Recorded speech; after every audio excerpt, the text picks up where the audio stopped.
ಸಮಸ್ತರಿಗೂ ನಮಸ್ಕಾರ. ದೇವೀಸ್ ಕಿಚನ್ಗೆ ಆತ್ಮೀಯವಾದಂಥ ಸ್ವಾಗತ. ನಾನು ಶ್ರೀದೇವಿ. ಇವತ್ತಿನ ಈ ವಿಡಿಯೋದಲ್ಲಿ ಕಲಿಯೋಣ ಬನ್ನಿ ವೆಜ್ ಪುಲಾವ್. ರುಚಿಯಾದಂತಹ ಹಾಗೆ ಬಹಳ ಸರಳವಾಗಿ ಮಾಡಬಹುದಾದಂತಹ ಪುಲಾವನ್ನು ನಾನು ಹೇಳ್ಕೊಡ್ತಾ ಇದ್ದೀನಿ. ಟ್ರೈ ಮಾಡಿ ತಿಂದು ಹೇಗಿದೆ ಅಂತ ಹೇಳಿ. ಬನ್ನಿ ಹೇಗೆ ಮಾಡೋದು ನೋಡೋಣ. ಇದಕ್ಕೆ ಬೇಕಾದಂಥ ಪದಾರ್ಥಗಳು ಹೇಳ್ತೀನಿ. ಕ್ಯಾರೆಟು, ಹುರುಳಿಕಾಯಿ ಮತ್ತು ಕ್ಯಾಪ್ಸಿಕಮ್ ಸಣ್ಣದಾಗಿ ಹಚ್ಚಿಟ್ಕೊಳ್ಳಿ. ಬೇಕಾದರೆ ಬಟಾಣಿಯನ್ನು ಹಾಕೋಬೋದು, ತುಂಬ ರುಚಿಯಾಗಿರುತ್ತೆ. ಆಲೂಗಡ್ಡೆಯನ್ನು ಕೂಡ ಹಾಕೋಬಹುದು. ನಂತರದಲ್ಲಿ 1 ಪಾವ್ ಅಕ್ಕಿ, 1 ಬಟ್ಲು ಅಕ್ಕಿಯನ್ನು ನೆನೆಸಿಟ್ಕೊಳ್ಳಿ. ಅದಾದ ನಂತರ 2 ಈರುಳ್ಳಿ ಹೆಚ್ಚಿಟ್ಕೊಳ್ಳಿ ಸಣ್ಣದಾಗಿ. ಪುದೀನ 1 ಹಿಡಿ ರೆಡಿ ಮಾಡ್ಕೊಳ್ಳಿ. ಇದಾದ ನಂತರ ಹಸಿಮೆಣಸಿನ್ಕಾಯಿ ನಿಮ್ಮ ಖಾರಕ್ಕೆ ತಕ್ಕಷ್ಟು 8 ರಿಂದ 10 ಹಸಿಮೆಣಸಿನ್ಕಾಯನ್ನು ರೆಡಿ ಮಾಡ್ಕೊಳ್ಳಿ. ಇನ್ನು ಕೊತ್ತಂಬರಿ ಸೊಪ್ಪು 1 ಹಿಡಿಯಷ್ಟು ಕೊತ್ತಂಬರಿ ಸೊಪ್ಪು ರೆಡಿ ಮಾಡ್ಕೊಳ್ಳಿ. ಇನ್ನು ಇದಕ್ಕೆ ಬೇಕಾಗುತ್ತೆ ಶುಂಠಿ 1 ರಿಂದ 1.5 ಇಂಚಷ್ಟು ಶುಂಠಿಯನ್ನು ಸಣ್ಣದಾಗಿ ಹಚ್ಕೊಳ್ಳಿ. ಇನ್ನು ಬೆಳ್ಳುಳ್ಳಿ 4 ರಿಂದ 5 ಎಸಳು, ಬೇಕಾದರೆ ಇನ್ನು ಸ್ವಲ್ಪ ಹಾಕೋಬಹುದು. ಅದಾದ ನಂತರ ಮಸಾಲೆ ಸಾಮಾನು ಏನು ಬೇಕಾಗುತ್ತೆ ಅಂದರೆ ಸೋಂಪು ಕಾಳು 1 ಚಮಚ, ಲವಂಗ 4, ಜೀರಿಗೆ 1 ಚಮಚ, ಚಕ್ಕೆ 1 ಚೂರು, ಆಮೇಲೆ ಲವಂಗದ ಎಲೆ ಮತ್ತು ಇದಾದ ನಂತರ 1 ಬಟ್ಲು ಕಾಯಿ ತುರಿ ಬೇಕಾಗುತ್ತೆ. ಇವಿಷ್ಟನ್ನು ನೀವು ಮಿಕ್ಸಿ ಜಾರ್ಗೆ ಹಾಕ್ಕೊಂಡು ಚೆನ್ನಾಗಿ ರುಬ್ಕೊಳ್ಳಿ. ಮಸಾಲೆ ಪದಾರ್ಥಗಳನ್ನಷ್ಟೇ ಮಾತ್ರ ಅಷ್ಟನ್ನು ಹಾಕ್ಕೊಂಡು ಚೆನ್ನಾಗಿ ನುಣ್ಣಗೆ ಚಟ್ನಿ ಈ ಥರ ಪೇಸ್ಟ್ ಮಾಡ್ಕೊಳ್ಳಿ. ಚೆನ್ನಾಗಿ ಪೇಸ್ಟ್ ಮಾಡ್ಕೊಂಡ ನಂತರ ನೀವೀಗ ಸ್ಟವ್ ಹತ್ತಿಸಿ ದಪ್ಪ ತಳದ ಪಾತ್ರೆ ಏನಾದರೂ ಇಡಬಹುದು ಅಥವಾ ಕುಕ್ಕರ್ ತುಂಬ ಅನುಕೂಲವಾಗಿರುತ್ತೆ. ಹಾಗಾಗಿ ಕುಕ್ಕರನ್ನು ಇಡಿ. ಕುಕ್ಕರನ್ನು ಚೆನ್ನಾಗಿ ಕಾಯಲಿಕ್ಕೆ ಇಟ್ಟು ಅದಾದ ನಂತರ 5 ರಿಂದ 6 ಚಮಚದಷ್ಟು ಎಣ್ಣೆಯನ್ನು ಹಾಕಿ.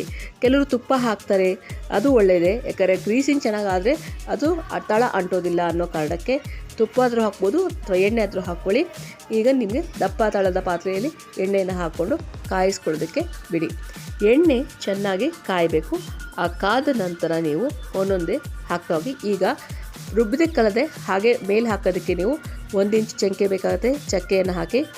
ಅದಾದ ನಂತರ ಮರಾಠ ಮೊಗ್ಗು 4 ಹಾಕಿ.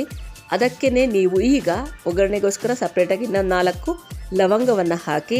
ನಂತರ ಈ ಲವಂಗದ ಎಲೆ ಇದೆಯಲ್ಲ ಅದನ್ನು ಕೂಡ ಹಾಕಿ ಒಂದು ಸತಿ ಎಲ್ಲವನ್ನು ಬಾಡಿಸ್ಕೊಳ್ಳಿ. ಬಾಡಿಸ್ಕೊಂಡ ನಂತರ ನೀವೀಗೇನು ಮಾಡಬೇಕು ಅಂತಂದರೆ ಇದಕ್ಕೆ ನೀವು ತರಕಾರಿ ಏನು ಹೆಚ್ಚಿಟ್ಟಿರ್ತೀರ ಎಲ್ಲವನ್ನು ಹಾಕ್ಕೊಳ್ಳಿ. ತರಕಾರಿ ಹೆಚ್ಚಿಟ್ಟಿದ್ದು ಹುರುಳಿಕಾಯಿ, ಅದಾದ ನಂತರ ಮೆಣಸಿನ್ಕಾಯಿ, ದಪ್ಪ ಮೆಣಸಿನ್ಕಾಯಿ ಏನು ಹಚ್ಚಿರ್ತೀರ ಅದನ್ನು ಹಾಕ್ಕೊಳ್ಳಿ. ಅದಾದ ನಂತರ ಕ್ಯಾರೆಟ್ ಏನಿರುತ್ತೆ, ನೀವು ಕ್ಯಾರೆಟ್ ಸಣ್ಣದಾಗಿ ಹಚ್ಚಿರೋವಂಥದ್ದು ಆ ಕ್ಯಾರೆಟನ್ನು ಹಾಕ್ಕೊಳ್ಳಿ. ಎಲ್ಲ ತರಕಾರಿಗಳನ್ನು ಒಟ್ಟಿಗೆ ನೀವು ಹಾಕ್ಕೋಬೋದು. ನಾನು ಆಗಲೇ ಹೇಳಿದಲ್ಲ, ಬಟಾಣಿ ಹಾಕ್ಕೊಂಡ್ರೂ ತುಂಬ ಚೆನ್ನಾಗಿರುತ್ತೆ, ತುಂಬ ಒಳ್ಳೆ ಟೇಸ್ಟ್ ಕೊಡುತ್ತೆ. ಹಸಿ ಬಟಾಣಿ ಅಥವಾ ಒಣ ಬಟಾಣಿ ನೆನೆಸಿ ಹಾಕ್ಬೋದು. ಅದಾದ ನಂತರ ಆಲೂಗಡ್ಡೆಯನ್ನು ಸಣ್ಣ ಕ್ಯೂಬ್ಸ್ ಆಗಿ ಹಚ್ಚಿ ಹಾಕಿದ್ರೆ ತುಂಬ ಚೆನ್ನಾಗಿರುತ್ತೆ. ಸೀಮೆ ಬದನೆಕಾಯಿ ಕೂಡ ಸಣ್ಣದಾಗಿ ಕ್ಯೂಬಾಗಿ ಹಚ್ಚಿ ಹಾಕಿದ್ರು ಚೆನ್ನಾಗಿರುತ್ತೆ. ಇದಕ್ಕಿಂಥದ್ದು ಅಂತಿಲ್ಲ, ತರಕಾರಿಗಳನ್ನು ನೀವು ಹಾಕೋಬೋದು ನಿಮ್ಮ ಇಷ್ಟ ಬಂದ ಹಾಗೆ. ಆಮೇಲೆ ಕ್ವಾಂಟಿಟಿ ಜಾಸ್ತಿ ಬೇಕು ಅಂದರೆ ಜಾಸ್ತಿ ಹಾಕ್ಕೊಳ್ಳಿ. ಕೆಲವರು ತುಂಬ ತರಕಾರಿ ಇಷ್ಟಪಡೋದಿಲ್ಲ, ಅವ್ರು ಬೇಕಾದ್ರೆ ಸ್ವಲ್ಪ ಹಾಕೋಬಹುದು. ಸೊ ತರಕಾರಿಗಳನ್ನು ನೀವು ಹೆಚ್ಚುವಾಗ ಮಾತ್ರ ಸಣ್ಣದಾಗಿ ಹೆಚ್ಚಬೇಕು, ತುಂಬ ದೊಡ್ಡದಾಗಿ ಹೆಚ್ಚಬೇಡಿ. ಯಾಕಂದರೆ ಪಲಾವ್ಗೆ ರುಚಿ ಕೊಡೋದು ಸಣ್ಣದಾಗಿ ಹೆಚ್ಚಿರುವ ತರಕಾರಿ. ಅದರಿಂದ ಸಣ್ಣದಾಗಿ ಹೆಚ್ಚಿಕೊಂಡು ಉದ್ದುದ್ದಕ್ಕೆ ಹೆಚ್ಚಿಕೊಂಡು ಇದನ್ನೆಲ್ಲ ಹಾಕ್ಕೊಂಡು ಬಾಡಿಸ್ಕೊಳ್ಳಿ. ಸ್ವಲ್ಪ 1 ನಿಮಿಷದಷ್ಟು ಈ ತರಕಾರಿಯನ್ನು ಬಾಡಿಸಿ. ಯಾಕಂದರೆ ಎಣ್ಣೆಯಲ್ಲಿ ಒಂದು ಹದಕ್ಕೆ ಬೆಂದರೆ ತರಕಾರಿ ರುಚಿ ಹೆಚ್ಚುತ್ತೆ. ಇದಾದ ನಂತರ ನೀವು ಈ ಮಸಾಲೆಯನ್ನು ಏನು ನೀವು ರುಬ್ಕೊಂಡು ಇಟ್ಕೊಂಡಿದ್ದೀರಲ್ಲ ಅದನ್ನು ರೆಡಿ ಮಾಡ್ಕೊಳ್ಳಿ. ಜೊತೆಗೆ ಅಕ್ಕಿಯನ್ನು ಮಸಾಲೆಗಿಂತ ಮುಂಚೆ ಅಕ್ಕಿ ಏನು ನೆನೆಸ್ಕೊಂಡಿರ್ತೀರ ಅದು ನೀರು ತೆಗೆದು ಒಂದು ಸತಿ ಈ ಒಗ್ಗರಣೆಗೆ ಹಾಕ್ಕೊಂಡು ನೀವು ಒಂದು ಸತಿ ಬಾಡಿಸ್ಕೊಳ್ಳಿ. ಯಾಕೆ ಅಂತಂದರೆ ಈ ರೀತಿ ಮಾಡೋದ್ರಿಂದ ನಿಮಗೇನು ಬೆನಿಫಿಟ್ ಅಂತಂದರೆ ಪಲಾವು ನಿಮಗೆ ಚೂರು ಆಗೋದಿಲ್ಲ. ಅಕ್ಕಿ ಇದೆಯಲ್ಲ, ಇಲ್ಲ ಅಂತಂದರೆ ಮುದ್ದೆ ಥರ ಆಗುತ್ತಲ್ಲ, ಆ ಥರ ಆಗೋದು ಕಡಿಮೆ ಆಗುತ್ತೆ. ಈ ರೀತಿ ನೀವು ಈ ಎಣ್ಣೆಯಲ್ಲಿ ನೀವು ಒಂದು ರೀತಿ ಅಕ್ಕಿಯನ್ನು ಹಾಕ್ಕೊಂಡು ಬಾಡಿಸ್ಕೊಂಡ್ರೆ ಪಲಾವು ಉದುರುದ್ರಾಗೋದಕ್ಕೆ ಸಹಾಯ ಆಗುತ್ತೆ. ಸೊ ನೀರು ತೆಗೆದು ಹಾಕ್ಕೋಬೇಕು.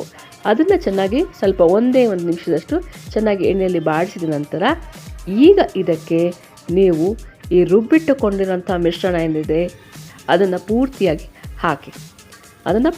ಹಾಕ್ಕೊಂಡು ಆ ಮಿಕ್ಸಿ ಜಾರ್ನಲ್ಲಿ ಒಂದು ಸತಿ ನೀರು ಹಾಕ್ಕೊಂಡು ಅದು ಉಳಿದ ಮಸಾಲೆಯನ್ನೆಲ್ಲ ಹಾಕ್ಕೊಳ್ಳಿ. ಅದಾದ ನಂತರ ಇದಕ್ಕೆ ನೀರು ಎಷ್ಟು ಹಾಕಬೇಕು ಅಂತಂದರೆ ಈಗ ನೀವು ಅಕ್ಕಿಯನ್ನು ಎಷ್ಟು ತೊಗೊಂಡಿದ್ದೀರಾ ಆದರೆ 2ರಿಂದ 2.5 ಅಷ್ಟು ಅಕ್ಕಿ ಮೇಲೆ ಅವಲಂಬನೆ ಆಗುತ್ತೆ. ಯಾವಾಗಲೂ ತಿಳ್ಕೊಳ್ಳಿ ನೀವು ಬಾಸುಮತಿ ಹಾಕಿದ್ರೆ ಅದಕ್ಕೊಂದಷ್ಟು ಅಳತೆ ಹಾಕಬೇಕಾಗತ್ತೆ. ಈ ಮಾಮೂಲಿ ನಮ್ಮ ದಿನ ಊಟ ಮಾಡೋ ಅಕ್ಕಿ ಹಾಕಿದ್ರೆ ಅದಕ್ಕೆ 2ರಿಂದ 2.5 ಅಷ್ಟು ಸಾಕಾಗುತ್ತೆ ಉದ್ರಾಗಬೇಕಂತಂದರೆ. ಬಾಸುಮತಿಗೆ ಇನ್ನು ಸ್ವಲ್ಪ ಜಾಸ್ತಿ ಬೇಕಾಗುತ್ತೆ ಅನಿಸುತ್ತೆ. ಅದ್ರ ಬದಲಾಗಿ ಇದನ್ನು ನೀವು ಮಾಮೂಲಿ ಅಕ್ಕಿಲೇ ಟ್ರೈ ಮಾಡಿ, ಟೇಸ್ಟ್ ಚೆನ್ನಾಗಿ ಬರುತ್ತೆ. ಸೊ ಈಗ ನೀವು 2ರಿಂದ 2.5 ಅಳತೆಯಷ್ಟು ನೀರನ್ನು ಹಾಕಿದ್ದೀರಾ. ಈಗ ಅದನ್ನು ಕುದೀಲಿಕ್ಕೆ ಬಿಡಿ, ಚೆನ್ನಾಗಿ ಕುದೀಲಿಕ್ಕೆ ಬಿಡಿ. ಕುದಿಯೋಕ್ಕೆ ಬಿಡಬೇಕು ಚೆನ್ನಾಗಿ. ಮೊದಲೇ ಮುಚ್ಚಳ ಹಾಕಬೇಡಿ, ಯಾವತ್ತೂ ಅಷ್ಟೇ. ಅದು ಚೆನ್ನಾಗಿ ಕುದಿ ಬರುವಾಗ ಮುಚ್ಚಳ ಹಾಕಬೇಕು. ಈ ಹಸಿ ಖಾರ ಏನಿರುತ್ತೆ ಇದೆಲ್ಲ ಚೆನ್ನಾಗಿ ಕುದ್ದು ಅದರ ವಾಸನೆ ಹೋಗಬೇಕು.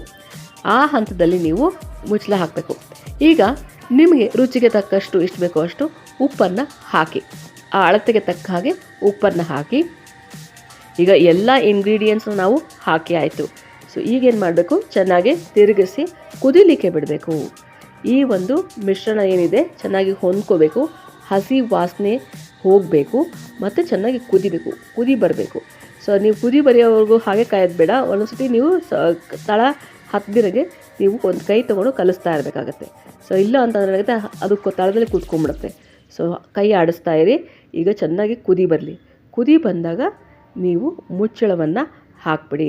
ಈ ರೀತಿ ಕುದಿ ಬರ್ತಾ ಇದೆಯಲ್ಲ, ಈ ಸಮಯದಲ್ಲಿ ಮುಚ್ಚಳವನ್ನು ಹಾಕಿ ಅದರ ಮೇಲೆ ವಿಸಿಲ್ ಕೂಡ ಇಟ್ಟುಬಿಡಿ. ಅಂದರೆ ನಮ್ಮ ಕುಕ್ಕರ್ ಸ್ವಲ್ಪ ಪ್ರೆಷರ್ ಬರಲಿ ಆಮೇಲೆ ಹಾಕ್ತೀನಿ ಅಂದ್ಬೇಡಿ, ಬೇಡ, ಈಗಲೇ ನೀವು ಕುಕ್ಕರ್ಗೆ ವೆಯ್ಟನ್ನು ಹಾಕಿಬಿಡಿ. ವೆಯ್ಟನ್ನು ಹಾಕ್ಬಿಟ್ಟು, ತುಂಬ ಇಂಪಾರ್ಟೆಂಟ್ ವಿಷಯ, ಪಲಾವ್ ಕರೆಕ್ಟಾಗಿ ಆಗಬೇಕು ಅಂತಂದರೆ ಹೈ ಫ್ಲೇಮಲ್ಲಿ ಇಡಬಾರದು.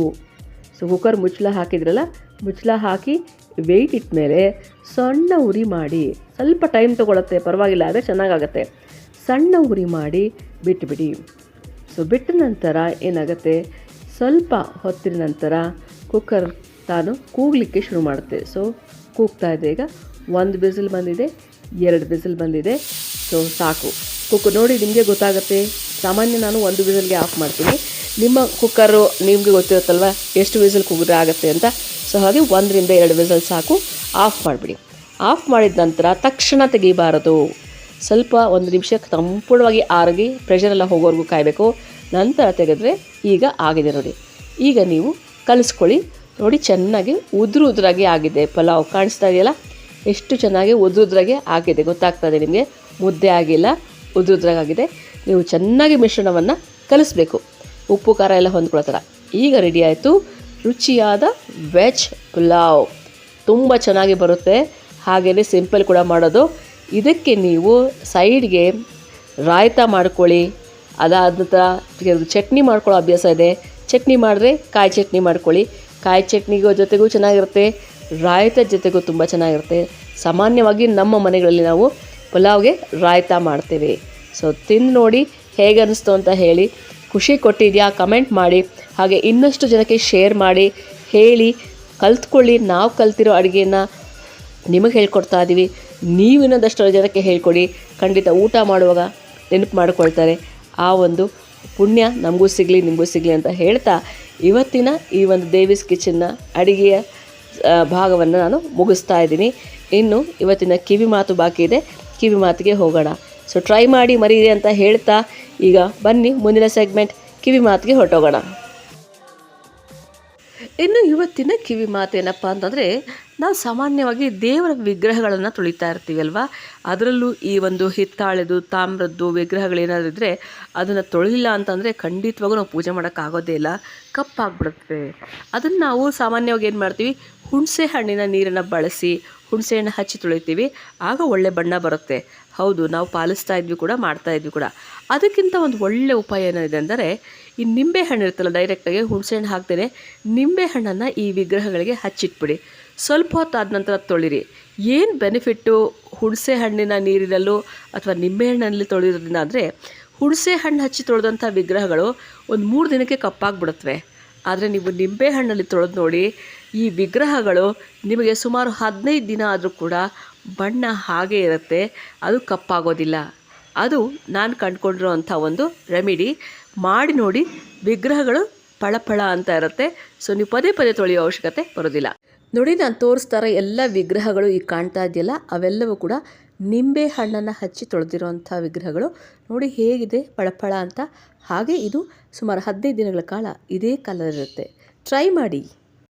ಧನ್ಯವಾದಗಳು. ಮುಂದಿನ ಭಾಗದಲ್ಲಿ ಮತ್ತೆ ಭೇಟಿಯಾಗೋಣ. ನಮಸ್ಕಾರ.